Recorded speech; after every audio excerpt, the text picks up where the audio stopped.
दिल्ली के constitution club में बहुजन समाज संगठन का 8वां वार्षिक उत्सव का आयोजन हुआ, जिसमें मुख्य अतिथि राज्यसभा सांसद रामदास अठावले और बीजेपी के राष्ट्रीय प्रवक्ता विजय सोनकर शास्त्री के साथ साथ प्रीता हरित IRS ने संबोधित किया। इस दौरान उन्होंने संगठन की उपलब्धियों के बारे में बताया और उन्होंने बाबा भीमराव अंबेडकर के सिद्धांतों पर चलते हुए समाज को एक नई दिशा दी।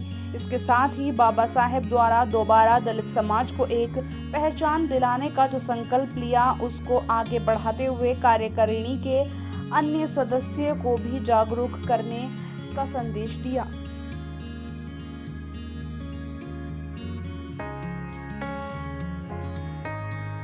कार्यक्रम में भारत के अलग अलग राज्यों से लोग आए और वहीं बाबा भीमराव अंबेडकर विचारों से प्रेरित होकर प्रीति हरिता ने अपनी IRS की जॉब को छोड़कर बाबा भीमराव अंबेडकर के विचारों को आगे बढ़ाते हुए संगठन को एक मजबूती दी, साथ ही संगठन को आगे बढ़ाया। उन्होंने दलित समाज को एक संदेश दिया कि अगर वे संगठित हैं तो दुनिया की कोई ताकत उनका कुछ नहीं बिगाड़ सकती, उनके अधिकार से उन्हें कोई वंचित नहीं कर सकता।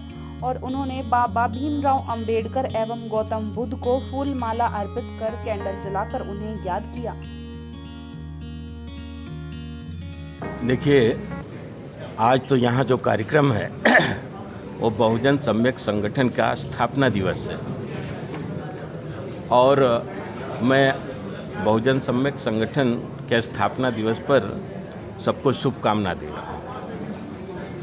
जहाँ तक आपके प्रश्नों का उत्तर देने की बात है, इस संदर्भ में बस इतना कहूँगा कि वर्तमान सरकार हर दृष्टि से काम कर रही है, चाहे एम्प्लॉयमेंट की दृष्टि से हो, चाहे सामान्य रूप से सुविधाओं की दृष्टि से हो। और मुझे पूरा विश्वास है कि गत दशक में जो दलित समाज का उत्थान हुआ है वो एक तरह से रिमार्केबल है, उसको लोग ध्यान से देख रहे हैं।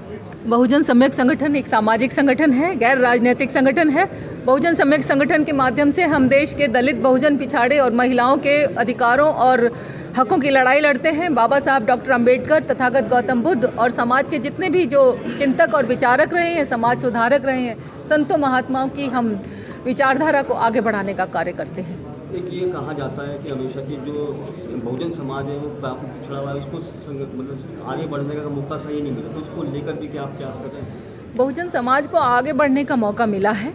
बहुजन समाज अभी तक भी बिखरा हुआ है। हम समाज को एक करने का काम कर रहे हैं। भारत का संविधान एक सशक्त संविधान है।